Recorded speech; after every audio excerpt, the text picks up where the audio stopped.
This is a Muscle Cat Media production.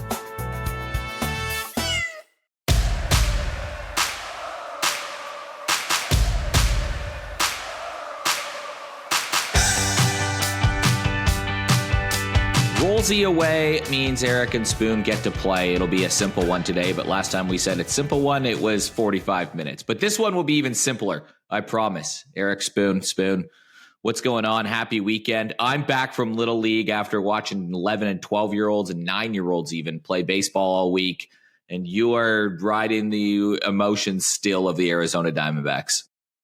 I am. And you're right. It's another episode without Rolsey. I think, what did we dub ourselves? The baseball Expats? When the Expats. Yeah, so. Expats are hot, though. Yeah. Perfect on the picks when the Expats were making picks. And I think I feel pretty good about my two that will drop for you later today. Yeah, I think that the Expats might be a little spin-off, whether it's a prequel or a sequel show or something like that. Just a bit of competitive tension. But yeah, the D-backs are good. For those who can't see, I'm in my City Connect jersey all the way from Arizona, the new Serpientes Arizona one, which I'm actually happy to put on after a little 5-game win streak. It ended today, but that's okay. You know, taking 2 of 3 against the Padres and winning, 7 out of the last 10 games or something like that. And yeah, big road trip coming up, including 3 against your Blue Jays. I'm sure we'll talk about that in a little bit. I wanted them to win because they would have been just prime Avalanche territory. But alas, that dream is dead. No, honestly, man, I was looking at the slate of games for Monday night, Tuesday morning, our time. And we're the Xbots when it's just you and I here, as we've discussed. And I was thinking, oh, man, we're kind of like a little bit slim pickings on storylines. And then in a space of like 45 minutes, 2 huge bombs just dropped in the MLB world. So let's get a quick take on both of them. The first one, I want to go to what I think is the more interesting one, which is the Rafael Devers trade. Devers to the Giants. This one is interesting because of a stat that I dropped earlier. What do you make? What was your first thoughts when you saw Rafael Devers was traded to the Giants just a year and a half in to his 10-year deal over $300 million? Yeah, I thought the timing was interesting. I don't know if you saw, there was an interview this morning he did, and they were asking him, like, is all the drama behind him? He's like, yeah, I'm happy to be here in a really good spot. And then an hour later, he's gone. So I guess it shows you never really know what's going on behind the scenes. I don't think in a vacuum there's an issue with trading him. I think the return they got is probably very lackluster. And I think where they sent him to, you know, we talked at length in the preseason and the first couple of weeks about the issues he had playing behind Bregman and losing that third baseman job. To go to a team that's got Matt Chapman locked up, you know, over in the hot corner for the next few years is a bit of an interesting fit. So I don't know what that's going to look like positionally, you know, full-time DH, first base, I'm not too sure. But yeah, I think it's probably one of the bigger baseball stories out of nowhere that we've seen in the last few years. Like no smoke, no whispers, no rumors. It just kind of happened the guy they traded, Kyle Harrison, was meant to start against the Dodgers today. And like 20 minutes before that start, he gets scratched because he's traded. I was pretty surprised actually at first to see, because obviously there's a lot of noted drama, but I was surprised to kind of see how all these Red Sox fans were like mourning this loss. Like people were upset, man, that Devers was gone. And I kind of thought about it, and it makes a lot of sense. Like he's been on that team for a decade. He was this kid that broke in when he was 20 years old and almost right away won them a World Series, has been one of the most productive bats and remarkably consistent if you look at his numbers. Like I know we kind of piled on him at the beginning of the year. So I guess I can understand that emotional connection to a player that you would have seen kind of grow up as a kid. Like he wasn't this fully developed minor leaguer when he came up. He was a 20-year-old. So yeah, I mean, he's a 9 seasons, 10-year contract. People thought he would have been one of those great Red Sox for life. They're trying to contend right now. People would have thought he would have won multiple, and he's kind of gone like that. So it's weird how things just change so quickly. Yeah, and I think contextually as well, you look at that contract, part of the reason they justified shipping Mookie Betts out was because it meant they were going to lock up Xander and Rafi, right? And now both of those guys are gone as well. So when you look at it as like the third move of those big 3 names that were kind of meant to be there for forever, or at least for a long time, it kind of feels like another gut punch, you know, whereas if you looked at it in isolation, maybe not so much. They had Bogarts, they had Devers, And they had Mookie. And they've turned it into Connor Wong and the guys they got today from the Giants. Like, that's all there's from those three names. And I know Xander's gone and, probably been overpaid now in San Diego, and he's struggling to find his way a little bit there. But I mean, if you told Boston fans that when those three guys were still going around, that this is what the return's going to look like, you compare that to what 1 year of Soto as a rental got the Nationals, like 4 or 5 massive prospects that are still killing it right now, like Mackenzie Gore, James Wood. In comparison, it's just a disaster, I think. They fumbled the bag, and they did this 100 years ago with Babe Ruth. No, I'm not saying. Although Mookie Betts is kind of moving his way into like Babe Ruth folklore, to be totally honest. Like, he is the best player in baseball, and he is still got years ahead of him. So I don't know, man. This might be the start of another new curse. I feel for my Red Sox fan friends, but they're in the same division as the Jays, so it's short-lived. But I mean, Devers, he's got 3 30 home run seasons in his career, and the Giants haven't had one since 2004. Yeah. 55% hard hit ball rate, 4% barrel rate. And the way he swings at the plate, I think the McCovey Cove is going to be under fire. I think he's going to hit a lot of home runs. Like, I think he was struggling with his identity within the Red Sox at the beginning, and I don't think there's going to be a mistake about his identity for this year, at least, where he is with the Giants. He's there for his bat, so whether he's playing first or second. I saw him playing taking ground balls at shortstop a few days ago. This has been a roller coaster, but it looks like it's going to end. They've got Adames as well, right? Like, they're kind of set for premium. They're going to be fun. I think no one's happier about this than Garrett Cole. I mean, he just terrorized him and got to see him, a handful of times a year. So I'm sure wherever Cole is rehabbing his injury, he had a little single solitary happy tear roll down his face today. Also in the AL West, Shohei Ohtani is starting tomorrow. So all of a sudden I know what I'm watching on a short slate of games. What do you expect at a Shohei's first start? Well, it's interesting. I'll touch on it a little bit more in one of my plays for tomorrow. But I knew you were going to touch it. You have to touch that game if he's back. Yeah, they're saying they're going to use him as an opener. I think what's interesting is if they do that, they forfeit the DH, right? Or he can't start because if he's going to pitch and hit, one way or the other, his bat's out of the lineup after an inning or two. So it's going to be interesting to see how they navigate that. I don't know. When they say opener, I'm sure they've got a pitch count in mind, whether he's just out there to get, Tatis, Arise, Machado, like that's it. You're facing 3 guys or what that looks like. I mean, it's obviously must-watch TV. I don't know how sharp he's going to be. I guess we're going to find out. But spoiler alert, I'm going to be taking him on.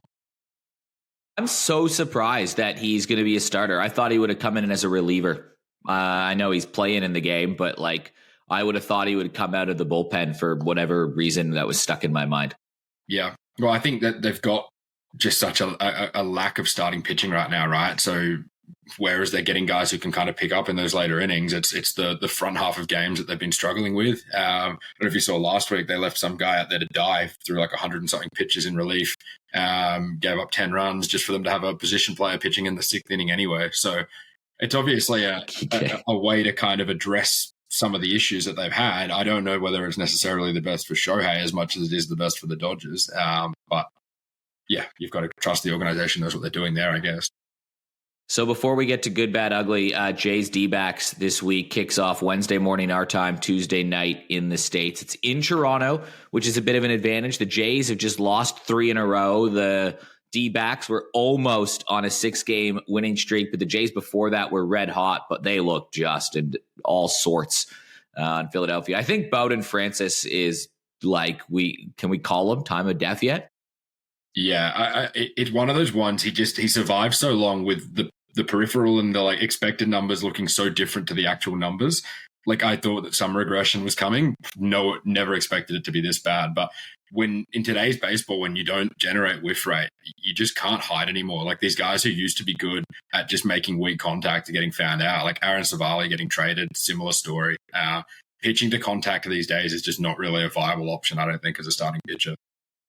So what's our bet for this week? It's a 3-game series. The series ends on Friday. I know for a fact that you and I are going to be in the same geographical location on Saturday afternoon at approximately 3:25 p.m. So there's a chance to even meet up and exchange whatever we need to do and grab photographic evidence of whatever this arrangement is. And it's perfect timing because it'll be 24 hours after the series ends. So what are we thinking?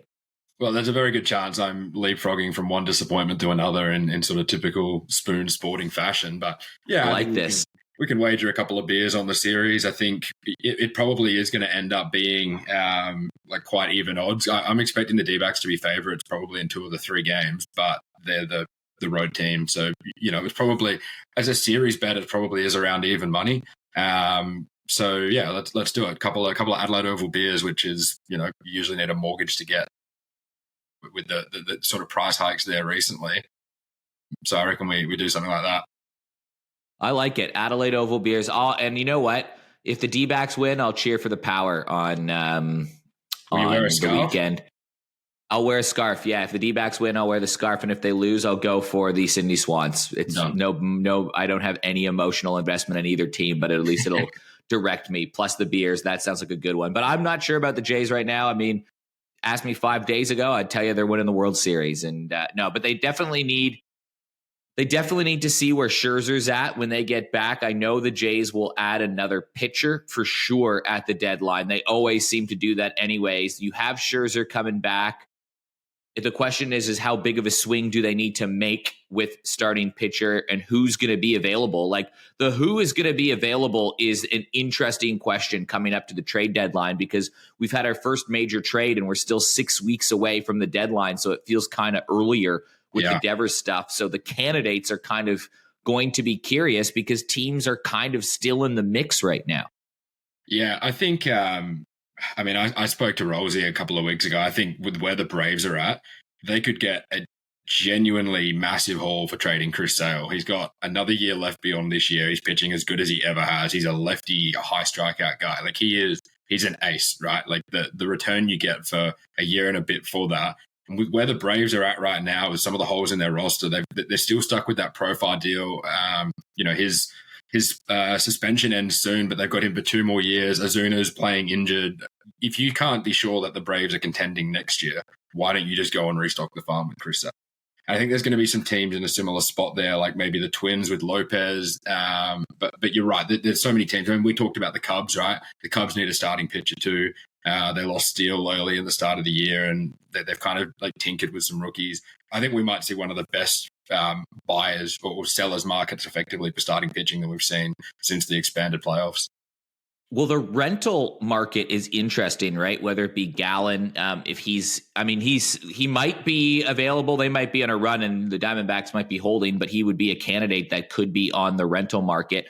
Framber Valdez, Dylan Cease. I don't know. Like there's players that have expiring contracts next season, not just this one. Like if you look at Freddie Peralta or Mitch Keller. Yeah. So there's a few interesting options, but I do like that at least a price has been set for what players are going for. I mean, Devers is on a big ticket, right? It's $30 million plus a year for 8 more years. You kind of have to match up that haul for whatever you're looking for. Although this isn't for a rental for Devers. I understand that too, but it at least gives us some sort of base, I suppose. So I think we spoke before, maybe a few weeks ago or months ago. The change in the expanded playoffs just naturally means there's more teams thinking that they're going to make it, which inherently means there's less teams selling. So the teams that are selling get to set their price, right? And there are more buyers than back in the day when there was like 2 wildcard teams, best of 1. I think it was more of like a level supply and demand curve. That's changed now. So if you are like brave enough to pull the trigger, and that's not necessarily a pun, but Atlanta, I'm looking at you. You could set yourself up to a similar level like we talked about with what Washington did moving Soto before his free agency. I actually would love to see the Jays or any team actually maybe make a push at a guy like Dane Myers on the Marlins. Jays probably could use another outfielder, at least that I think they do, but he can run, right? Like he's athletic. He steals a lot of bases. He plays good defense. He's slashing 302 and 431 this year. Yeah. I think like outside of pitching, like those are the kind of moves that you have to make, but I'm sure more trade deadline talk will be coming as we see more deals out there. But the Devers one at least opens up some possibilities. Yeah. And I think every team, the D-backs, we've got 4 weeks to figure out if we're buying or selling because you can't do neither. And Gino Suarez is a genuine power batter who plays good third base defense. And if you're selling, you'll get something to him for sure. If you're buying, we need to figure out all of a sudden we're in that starting pitching conversation right there with you because we've just lost Corbin Burns for the year and Zach Gallen isn't who we thought he was. And Brandon Fort's maybe been figured out. So, yeah, a lot to think about. So 2 weeks ago, the Diamondbacks were 5 back and you were in panic mode. Now they're 3.5 back. The wildcard standings currently look like Phillies at 42 wins, Giants 41, Padres at 39. We're 10 games away from the midway point of the season, but the Brewers are a game and a half back. The Reds are 3. Cardinals have fallen off, man. Poor Rolsey, they're 3 back, and the Diamondbacks are 3.5 back. I look at this, and I think the Diamondbacks are better than the Braves. There's a 4.5 game buffer there. They're better than the Reds, and they're better than the Cardinals. It's just, can they catch the Brewers at 39 and 34 and Padres at 39 and 31? That's what the battle, to me, clearly is, and I actually would feel okay about the Diamondbacks. Yeah, well, we've got these 3 games in Toronto we just spoke a little bit about before. I'm hoping we take 2 out of those 3, but even if it's 1 out of those 3, the next 9 games then 3 against the Rockies, 3 against the White Sox, and 3 against the Marlins. They might be baseball's 3 worst teams or 3 of the bottom 4. That's where you're looking like 7 wins, as a minimum, really. You probably want to win all 3 series and sweep one of them. So what's that look like? Say you get 1 against Toronto and then 7 of those, 8 and 4 over the next ones. Then we're 5 games over 500, which is, a long sort of way from where it was entering June and probably what I thought was a pass mark heading into the month. Now, I know you have your good, bad, ugly, but, and I don't know, this could be your good. I actually don't know. But the Tampa Bay Rays need an honorable mention if they aren't, because they're 39 and 32. They're number 1 in the wild card spot. They've closed the race down for the division down to 3.5 games over the Yankees. They're 7 and 3 in their last 10, and they've got the 3rd best run differential in all of the American League at plus 62. They're playing good at home. They're playing good on the road. Their expected win-loss is actually greater than what their actual win-loss is, and their win-loss is pretty good. So how do the Tampa Bay Rays – well, we know how the Rays keep doing it, but it just feels like another season where it's just like, these guys again? Yeah.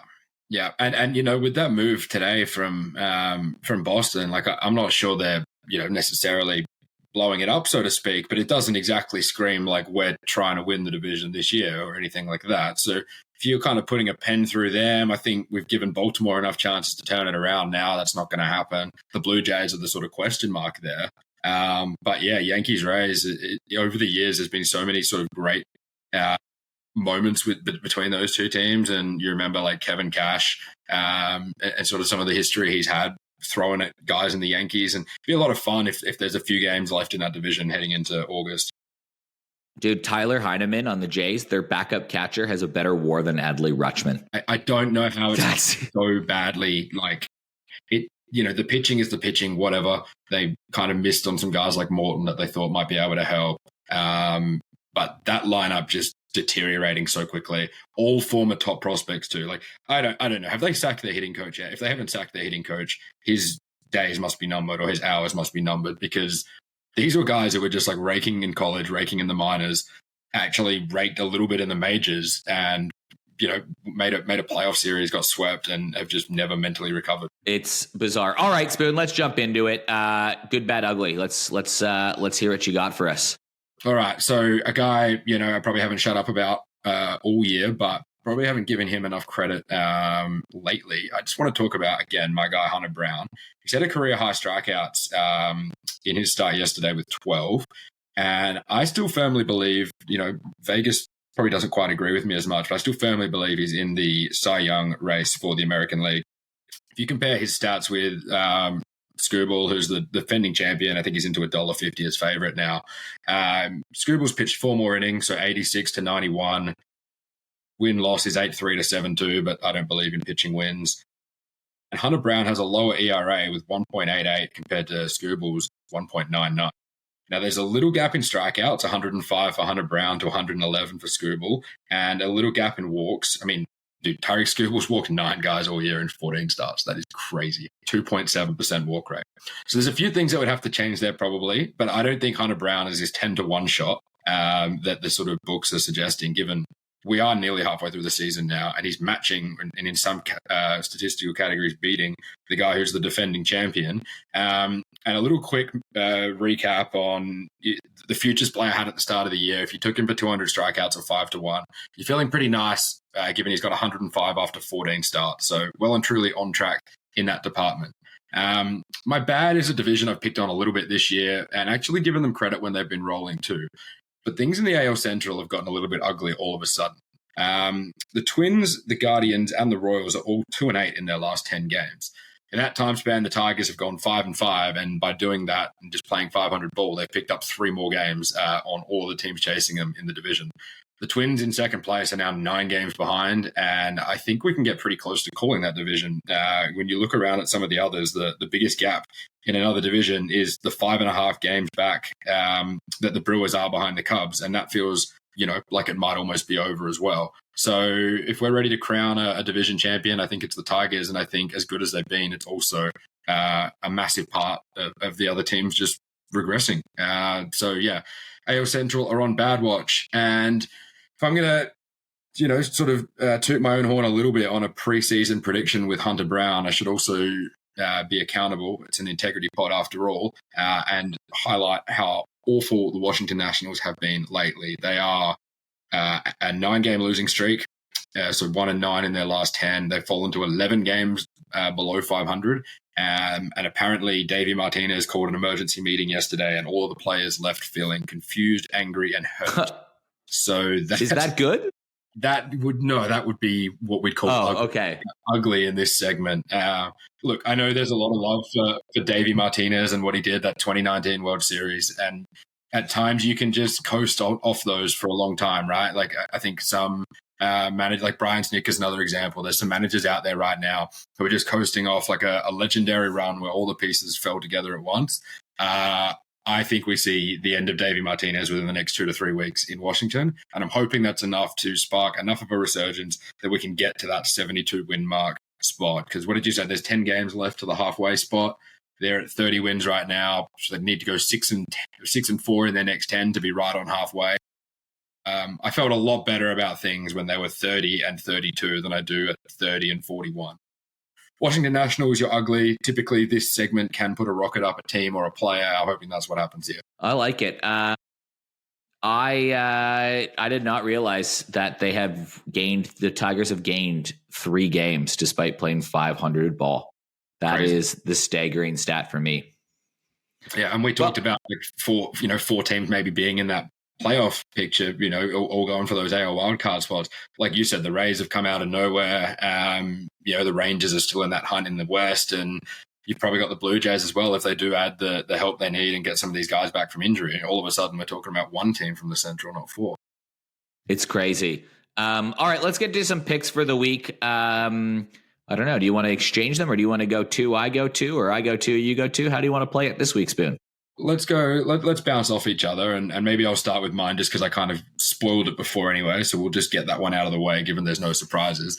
I don't love the way that the Dodgers are going about this with the opener, because what is the best case here? He goes up, he strikes out 3 guys. He looks amazing against Nando, Arraez, Tatis to start the game. And then that's it. They pull him. They put a long relief guy in who hasn't really worked for him all year. And they potentially lose his bat out of the lineup when he's been by far their most sort of consistent contributor offensively. I think he scored 2 home runs yesterday. Dylan Cease has just continued to be superb. He had that really rough, first 4 or 5 weeks of the season. And since then, he's just been consistent. His strikeout stuff's playing as well as ever. And I think you often see a lot of momentum come from a team who kind of avoid a sweep like the Padres did today in Arizona. They put on 8 runs against Merrill Kelly, who's been the D-backs' best starter and most consistent all year. And they were getting production the whole way through the lineup. So I think they're going to head to LA tomorrow with a fair bit of momentum. And they love playing spoiler against the Dodgers. They've had all those legendary sort of playoff series over the last 4 years or so. I don't think there's anything more Probably exciting for some of these guys and the chance to ruin Ohtani's season debut with a 450-foot bomb. And a couple of early runs and to be able to lean on Dylan Cease, which will end up being a massive pitching mismatch down the stretch. I'm not going to get too complicated with it. No doubles or anything needed. I'm just happy at 225 for the Padres. Take it on Bet365 so we get that early payout straight out of the Eric playbook. And let's see how that series gets underway. I kind of like it because generally these things are overhyped and rarely deliver. Sometimes they do. So I kind of like even the logic based on that. I've got two plays. One is based on complete logic and sound reasoning. The other one makes no sense other than there's a trend, and I'm just going to bet on it and see what happens because we're going to get really good odds. So we're going to start with the sound logic one to make people realize I'm not that crazy. I'm going to go Clark Schmidt, 6+ strikeouts, and the Yankees win at 280. So you kind of boost a little bit. And the reason there is Clark Schmidt's been pretty good for the New York Yankees, to be honest, this season. He's topped this total. The line is set at 6.5, and he's topped that total in 3 of his last 4 starts. On top of that, playing an Angels team, traveling across the country, and they've struck out 9.77 times per game, which is the worst in the league. So for those reasons, I like that at 280. You get the good over under and the strikeout. So it's over 6.5. It's not 6+ strikeouts. The line is set at 6.5. So over 6.5 strikeouts. So 7+, and the Yankees win. I just think the Yankees are better than the Angels. And in the Spoon school of thought, if Clark Schmidt has struck out 7 dudes, it probably means the Angels bats aren't going that great and the Yankees are a better team anyway. So you may as well take that little boost in the logic. Yeah, I love it. I was just looking at team strikeout rates before, something I look at pretty much every day. And yeah, the Angels have dropped below the Rockies. So the Angels 26.7% to the Rockies 26.5. If you're doing anything worse than the 2025 Colorado Rockies, you're like in a league of your own bad sort of historically as well. So yeah, lots of swings and misses in that lineup. And I like it. He's been a consistent guy, giving them, pretty much six innings every single start. And I think when you come up against a matchup like this and you're asking for just one more strikeout than the expected inning pitched, it's a great spot at that price. I like it. So I'm going with that. What's your number 2? Number 2, I mean, I've talked a lot before about Skubal and what he's sort of doing for the Tigers as a pitching staff. I think a guy who came up right around the same time and hasn't gotten anywhere near as much attention, partly because he hasn't been as good, but has still been really good this year, is Casey Mize. There was huge expectations around him when he came in. I know he missed a bit of time with injury. He's got a 2.95 ERA this year. And I still think there's a lot of upside in the strikeout stuff because he's got a K rate below 9. But he's also had some tougher matchups than what he's going to see on Wednesday. On Wednesday, he goes up against the Pirates, who are 25th in all of baseball in strikeout rate. Their rate gets worse on the road than it does at home. You've got your guys like O'Neill Cruz in that lineup who just kind of swing at everything. And, they've never seen a pitch they don't like. Tommy Pham's another one in that department, I think, this year.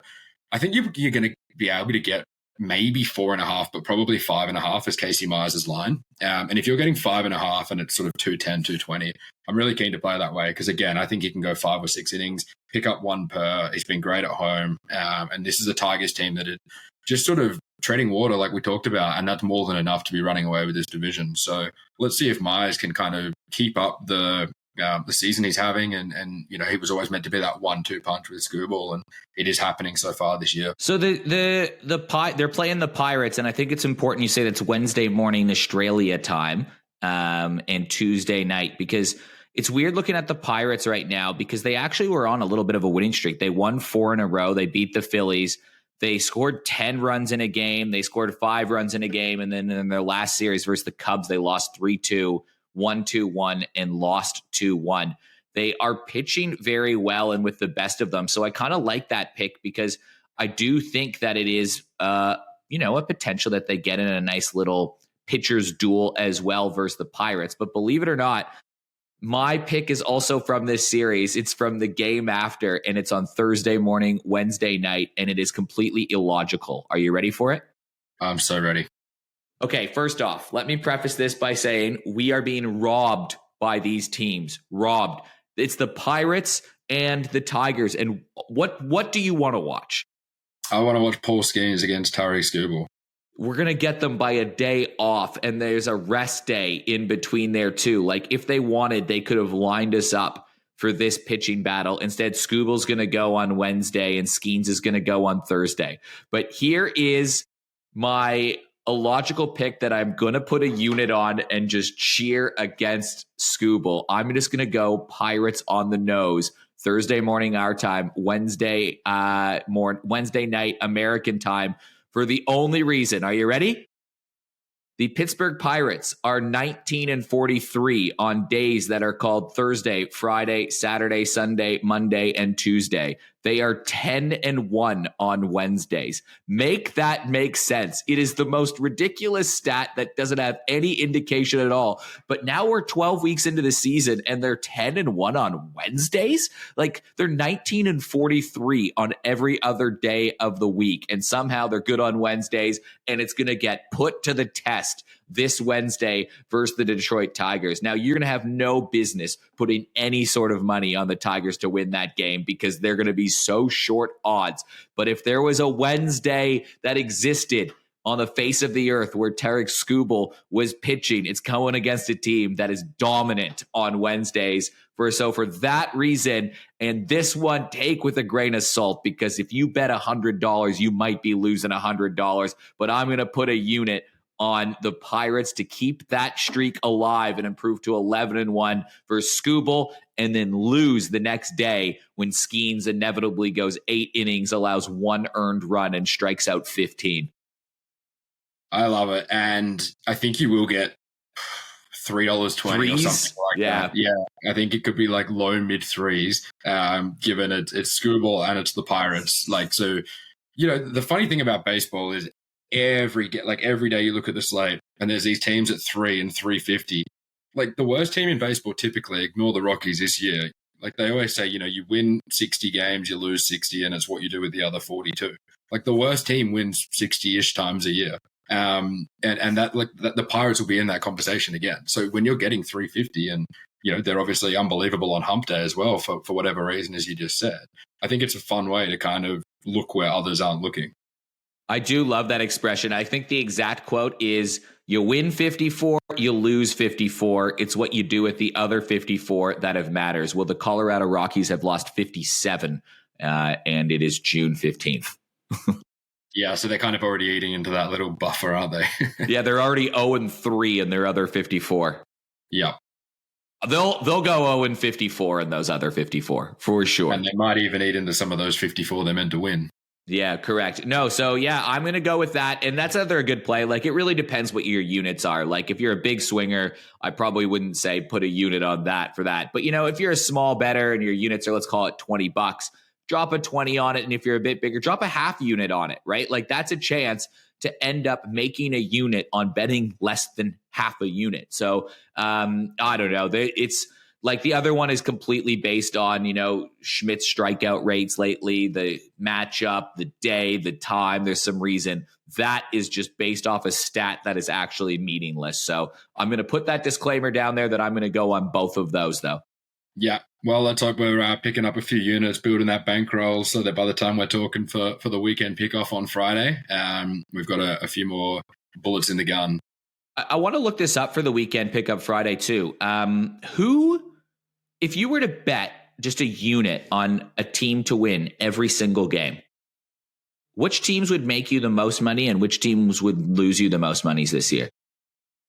I feel like you would be getting probably pretty good money about the Giants because they've just kind of been overachieving and they've actually taken a lot of wins against divisional opponents. I think the Orioles would probably lose you the most money. Like, they're still being priced as the team that everyone thought they were going to be, and they've been, you know, probably the biggest disappointment package in baseball. I mean, this is just going off the top of my head. But the Dodgers, I think you'd be getting a negative return on the Dodgers for sure. They're so short in every game. They haven't been winning the amount that everyone thought they would be. So I'll probably put them in the negative basket. And who else has been surprisingly good? Maybe the Rays, man. I mean, the Rays have been sort of underdog. I know you liked them over the weekend. They keep winning games they're not meant to. I'd probably put them in a plus EV spot as well. It's got to be logged somewhere like that. If you were to bet, I'm going to find that. If you were to bet, I'm not doing the research myself. That's too much work. But if you were to bet one unit, just call it, if you were to bet $10 on a team every game of the season, how much money would you have right now? It looks so you can track it but at the run line instead of at the money line. And the best return this year has been the Blue Jays, actually. They've covered the line in 42 and failed in 29. And the worst return has been the Rockies, which kind of makes sense, right? Because no matter how big a price they put up for the Rockies, it doesn't matter when they're not winning.